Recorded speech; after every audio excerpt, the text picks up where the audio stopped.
ज्ञानतिमिरान्धस्य ज्ञानाञ्जनशलाकया चक्षुरुन्मीलितं येन तस्मै श्रीगुरुवे नमः। श्रीचैतन्यमनोभीष्टं स्थापितं येन भूतले स्वयं रूपः कदा मह्यं ददाति स्वपदान्तिकं वन्देऽहं श्रीगुरो श्रीयुतपदकमलं श्रीगुरून् वैष्णवाञ्च। श्रीरूपं साग्रजातं सगणरघुनाथान्वितं तं सजीवं साद्वैतं सावधूतं परिजनसहितं कृष्णचैतन्यदेवं श्रीराधाकृष्णपादान् सगणललिता श्रीविशाखान्वितांश्च। हे श्रीकृष्ण करुणा सिंधो दीनबन्धो जगत्पते गोपेश गोपिकान्त राधाकान्त नमोऽस्तु ते तप्तकाञ्चनि गौराङ्गी राधे वृन्दावनेश्वरी वृषभानुसुते देवी प्रणमामि हरिप्रिये वाञ्छाकल्पतरुभ्यश्च कृपा सिन्धुभ्य एव च पतितानां पावनेभ्यो वैष्णवेभ्यो नमो नमः। जय श्रीकृष्ण चैतन्य प्रभु नित्यानंद श्री अद्वैत गदाधर श्रीवासादि गौर भक्तवृंद। हरे कृष्ण कृष्ण कृष्ण हरे हरे, हरे राम राम राम हरे हरे, हरे कृष्ण कृष्ण कृष्ण हरे हरे, हरे राम राम राम हरे हरे, हरे कृष्ण कृष्ण कृष्ण हरे हरे, हरे राम राम राम हरे हरे। श्रीमद् भगवद गीता यथारूप की जय। अध्याय 18 उपसंहार संन्यास की सिद्धि।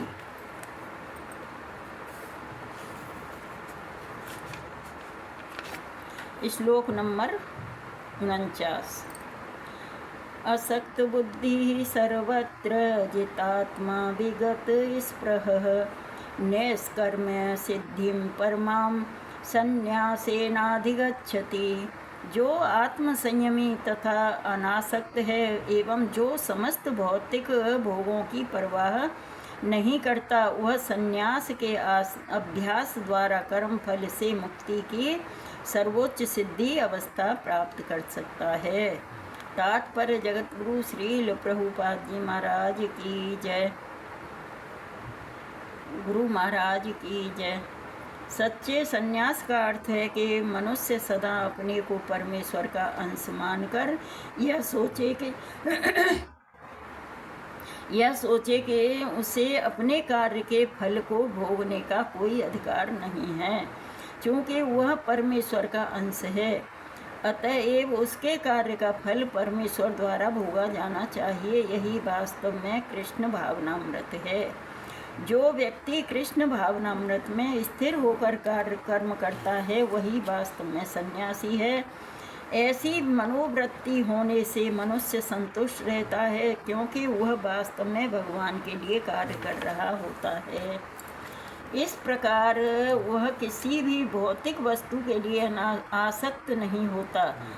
वह भगवान की सेवा से प्राप्त दिव्य सुख से परे किसी भी वस्तु में आनंद न लेने का आदी हो जाता है।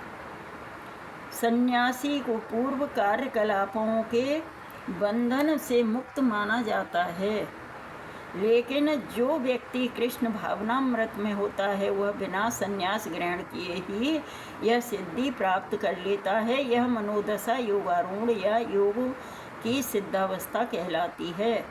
जैसा कि तृतीय अध्याय में पुष्टि हुई है, यस्त्वात्मरतिरेव स्यात्। जो व्यक्ति अपने को में संतुष्ट रहता है, उसे अपने कर्म से किसी प्रकार के बंधन का भय नहीं रह जाता। सिद्धि प्राप्तो यथा ब्रह्म तथाप्नोति निबोध में समासेनैव कौन्तेय निष्ठा ज्ञानस्य या परः। हे कुंती पुत्र, जिस तरह इस सिद्धि को प्राप्त हुआ व्यक्ति परम सिद्धावस्था अर्थात ब्रह्म को, जो सर्वोच्च ज्ञान की अवस्था है, प्राप्त करता है, उसका मैं संक्षेप में तुमसे वर्णन करूँगा, तुम उसे सुनो। तात्पर्य जगतगुरु श्रील प्रभुपाद जी महाराज की जय। गुरु महाराज की जय। भगवान अर्जुन को बताते हैं कि किस तरह कोई व्यक्ति केवल अपने वृत्तिपरक कार्य में लगकर परम सिद्धावस्था को प्राप्त कर सकता है। यदि कोई यह कार्य भगवान के लिए किया गया हो, यदि मनुष्य अपने कर्म के फल को परमेश्वर की तुष्टि के लिए ही त्याग देता है, तो उसे ब्रह्म की चरम अवस्था प्राप्त हो जाती है। यह आत्म साक्षात्कार की विधि है। ज्ञान की वास्तविक सिद्धि शुद्ध कृष्ण भावनामृत प्राप्त करने में है। इसका वर्णन अगले श्लोकों में किया गया है।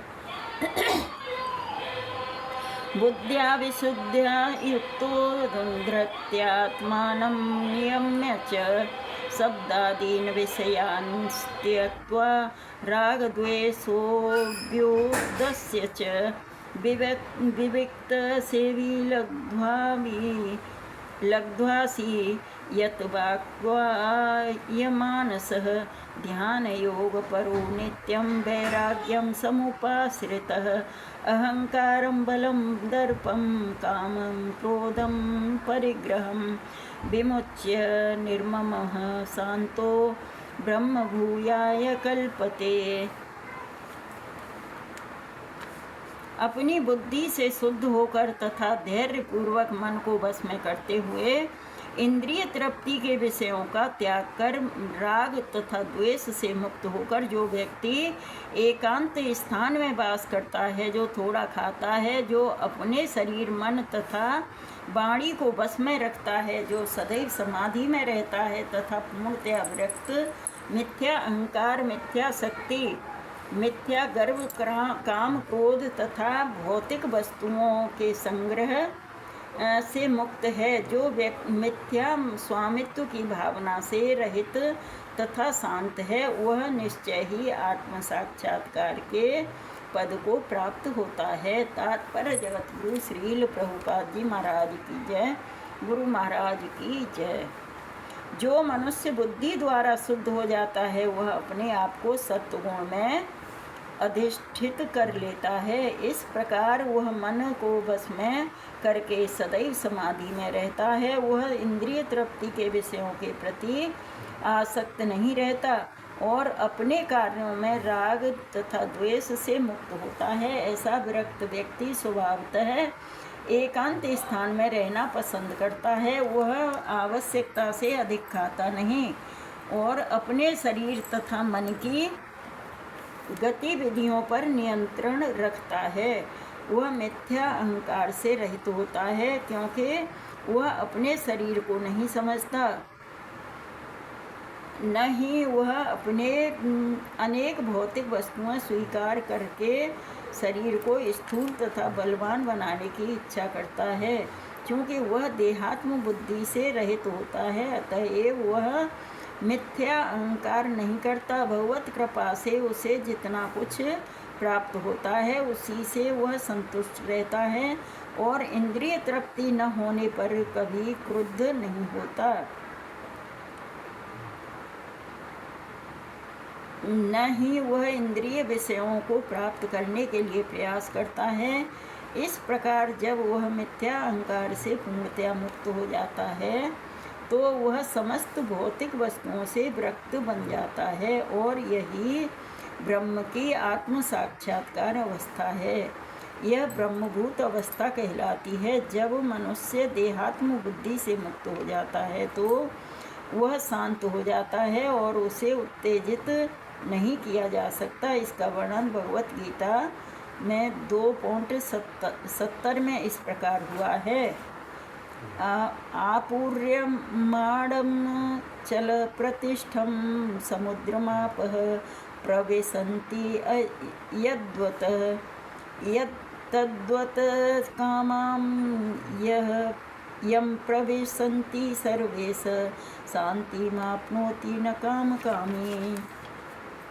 जो मनुष्य इच्छाओं के अनवरत प्रवाह से विचलित नहीं होता, जिस प्रकार नदियों के जल के निरंतर प्रवेश करते रहने से और जो सदा भरते रहने पर भी समुद्र शांत रहता है, उसी तरह केवल वही शांति प्राप्त कर सकता है, वह नहीं जो ऐसी इच्छाओं की तुष्टि के लिए निरंतर उद्योग करता रहता है। हरे कृष्णा। तो हमें शांत रहना चाहिए, मतलब ज़्यादा भौतिक संसार में नहीं फंसना चाहिए और शांत स्वभाव से भगवान में स्थिर होना चाहिए।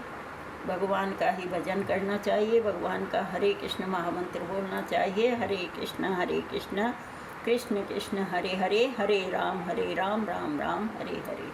हरे कृष्ण। श्रीमद् भगवत गीता यथारूप की जय। हरे